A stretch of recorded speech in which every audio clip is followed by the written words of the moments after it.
현대의학 정말 눈부시게 발전했죠. 그런데 혹시 이런 생각 해보신 적 없으세요? 병은 고쳤는데 정작 사람은 어디 갔을까 하는 생각이요. 오늘은 성경의 눈으로 본 첨단의학 6장을 들여다보면서 우리 시대 의료가 혹시 놓치고 있는 건 없는지 그 이면을 아주 날카롭게 파고드는 비판을 함께 살펴보려고 합니다. 자, 오늘 이 책의 비판을 제대로 따라가기 위해서요. 먼저 첨단의학의 밝은 면과 어두운 면을 동시에 보고 그 다음에 의료윤리의 핵심 원칙 3가지 있죠. 개인 존중, 무해성, 정의. 이 3가지 잣대로 지금의 의료 모델을 한번 따져볼 겁니다.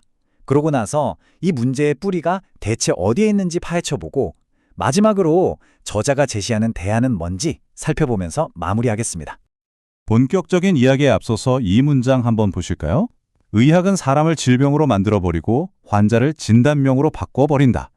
와, 오늘 우리가 나눌 이야기의 핵심이 바로 이 한 문장에 다 담겨 있는 것 같아요.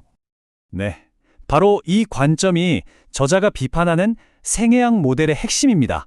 우리 몸을 아주 정교한 기계처럼 보고 어딘가 고장나면 그걸 수리하는 데 집중하는 방식이죠. 오늘 우리는 과연 이 모델이 최선인지 한번 질문을 던져보겠습니다. 물론 저자도 이 모델이 이뤄낸 공을 부정하는 건 절대 아닙니다. 하지만 그 눈부신 성과 뒤에는 우리가 애써 외면해온 어두운 그림자가 짙게 드리워져 있다고 지적하는 거죠. 그 기여는 말할 것도 없죠. 정말 엄청납니다. 한때 인류를 공포에 쩔게 했던 전염병을 항생제로 종복했고요. 장기 이식으로 죽어가던 생명을 되살렸습니다. 심지어 인간 게놈 프로젝트가 완성되면서 유전질환 치료의 새로운 길까지 열렸잖아요. 이건 거의 기적에 가까운 성과들이죠. 하지만 그 이면을 들여다보면요. 소설 멋진 신세계가 현실이 될지도 모른다는 그런 두려움이 있습니다. 인간의 생명마저 상품처럼 거래되고 인간 복제 같은 뜨거운 논쟁이 벌어지고요. 결국 우리 자신을 그저 물질적인 존재로만 보게 되는 위험에 빠졌다는 겁니다. 자, 그럼 이 문제를 한번 본격적으로 파고 들어보죠. 저자는 생명의료윤리의 3가지 원칙을 시험대로 삼는데요. 그 첫 번째 질문은 바로 이겁니다. 과연 개인의 자율성은 제대로 존중받고 있는가? 요즘 병원 가면 환자의 선택을 무엇보다 중요하게 여긴다고 하잖아요. 그런데 저자는 이게 어쩌면 환상일 수 있다고 꼬집어요. 예를 들어볼까요? 장기 기증에 대한 은근한 압박은 고상한 식인행위처럼 변질될 수 있고요. 유전자 검사는 자칫 원치 않는 우생학적 선택으로 이어질 수도 있다는 거죠. 이 그래프는 정말 많은 걸 생각하게 합니다. 한번 보세요. 성인 암 환자의 임상시험 참여율은 고작 3%인데 소아암 환자는 무려 60%에 달해요. 저자는 여기에 과연 진정한 자율적 동의가 있었는지 묻고 있습니다. 어쩌면 절박한 부모와 의사의 결정이 아이의 자율성을 대신한 건 아닐까요? 저자는 유전병 위험 진단을 받은 환자의 딜레마를 예로 들기도 합니다. 의학은 그저 가능성을 알려줄 뿐이지 앞으로 어떻게 살아야 한다는 답을 주지는 못하거든요. 결국 선택에 대한 모든 부담은 고스란히 환자에게 돌아갑니다. 이게 과연 진정한 존중일까요? 아니면 감당하기 힘든 책임을 떠넘기는 걸까요? 자, 이제 2번째 시험됩니다. 환자에게 해를 끼치지 말라는 의학의 가장 오래된 원칙, 과연 지금 잘 지켜지고 있을까요? 저자는 여기서 해악을 2종류로 나눕니다. 하나는 어쩔 수 없이 발생하는 의도치 않은 해악이에요. 그런데 더 우려스러운 건 의료 시스템 안에서 의도적인 해악이 점점 정상처럼 여겨지고 심지어 합법화되기까지 하는 경향이라는 거죠.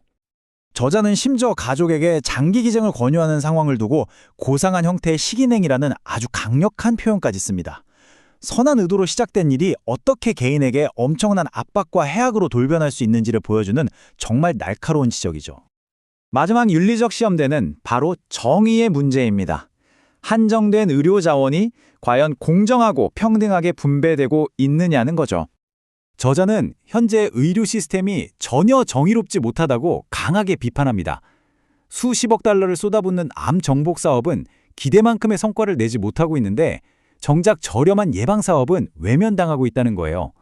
값비싼 마법의 탄원을 쫓느라 가장 기본적인 의료 혜택조차 받지 못하는 사람들이 너무나 많다는 거죠. 75만 달러. 이 돈, 여러분 어떻게 생각하세요? 에티오피아에서는 이 돈만 있으면 비타민 A 프로그램을 1년 동안 운영해서 수천 명의 아이들을 실명과 죽음에서 구할 수 있습니다. 최첨단 신약 개발 비용에 정말 극히 일부에 불과한 돈으로요. 저자는 이 숫자를 통해 우리가 자원을 정말 제대로 쓰고 있는지 묻고 있는 겁니다. 이 비교는 훨씬 더 충격적입니다. 잘 사는 나라의 병원에 있는 CT 스캐너 한 대 값이면요. 가라는 나라의 시골 진료소 15개를 짓고 그 나라 건강 문제의 90%를 해결할 수 있다는 계산이 나옵니다. 과연 우리의 우선순위는 올바른 곳을 향하고 있는 걸까요? 아니, 그럼 대체 왜 이런 문제들이 생기는 걸까요? 저자는 그 원인을 찾기 위해 문제의 철학적 근원까지 거슬러 올라갑니다. 저자가 지목하는 그 뿌리는 바로 칸트, 니체, 공리주의 같은 서구 철학입니다. 이 사상들이 개인의 절대적 자율성이나 최대 다수의 행복 같은 가치를 최우선으로 내세우다 보니까 생명 그 자체의 소중한 가치는 뒷전으로 밀려났다는 거죠. 그리고 이것이 오늘날 우리가 보는 윤리적 왜곡으로까지 이어졌다는 분석입니다. 그렇다면 이 모든 문제에 대한 저자의 해법은 과연 무엇일까요? 그는 의료윤리의 근본적인 토대, 그 자체를 다시 세워야 한다고 주장합니다. 이 슬라이드가 핵심적인 갈등을 아주 잘 보여주네요. 결국 의학의 궁극적인 목표가 무엇이냐는 싸움이에요. 특정 삶의 질을 공학적으로 만들어내는 것이냐, 아니면 모든 생명에 내재된 그 신성함을 지키는 것이냐. 자, 오늘 이야기의 핵심을 정리해 보겠습니다. 저자의 주장은 아주 명확합니다. 현대 생의학 모델이 눈부신 성과를 거둔 건 맞지만 윤리적으로는 길을 잃었다. 그리고 그 해법은 인간 중심의 철학에서 벗어나서 생명의 신성함을 최고의 원칙으로 다시 세우는 데 있다는 것입니다. 기술이 우리에게 신과 같은 힘을 부여할 때 삶과 죽음에 대한 우리의 선택을 진정으로 인도해야 할 원칙은 무엇일까요? 첨단의학이 우리 앞에 놓는 선택지들은 앞으로 더욱더 복잡해질 겁니다.